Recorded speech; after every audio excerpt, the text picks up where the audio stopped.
දැන් මේ රට ඉස්සර පාලනය වුණේ කොහෙන්ද? සිරිකොතෙන්. ඒක කාටවත් ප්‍රශ්නයක් තිබ්බද? මේ රට ඉස්සර පාලනය වුණේ කොහෙද? ඩාලිපාරේ. මෙතුමාත් ඩාලිපාරේ දැන් යන්න බැරුව ඉන්නේ නේ. ඔයා ඩාලිපාරට යන්න බැරුවනේ ඉන්නේ. මම ඩාලිපාරට යන්න බැරුවනේ ඉන්නේ චාවන සභාපතිතුමා. මෙහාට යන්න දෙන්නේ නැහැ. හරි? ඒ නිසා ඒවා පත්තර යනකොට ප්‍රශ්නයක් නැහැ. සිරිකොතෙන් පාලනය වෙන කාටවත් ප්‍රශ්නයක් නැහැ. ඩාලිපාරේ පාලන ප්‍රශ්නයක් නැහැ. මොකද ගරු සභාපතිතුමනි දේශපාලන පක්ෂයකටයි බලය හම්බ වෙන්නේ. මිනිස්සු ඡන්දෙ දෙන්නේ ඔබතුමා පොහොට්ටුවේ නායකයෙක්. ඔබතුමාලා 2019 20 දිනනකොට ඒක බලය දෙන්නේ කාටද? බලය දෙන්නේ මොකද්ද? පොදු ජන එක්සත් පෙරමුණට. ඒක දේශපාලන පක්ෂයක්. ඊට පස්සේ තමයි කාණ්ඩුව වෙන්නේ. දැන් මෙතන තියෙන ප්‍රශ්නේ මොකක්ද?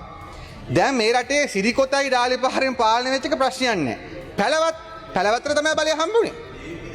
පැලවත්තර තමයි බලය හම්බුනේ. ඒ නිසා JVP එක NPP එක දෙකම තියෙන පැලවත්තේ තමයි. අපි එතන තමයි සියලු සැලසුම් සකස් කරේ. එතන තමයි මේ පක්ෂය ගොඩ නැගුවේ. එතන තමයි මේ මහජන ව්‍යාපාරය ගොඩ නැගුවේ.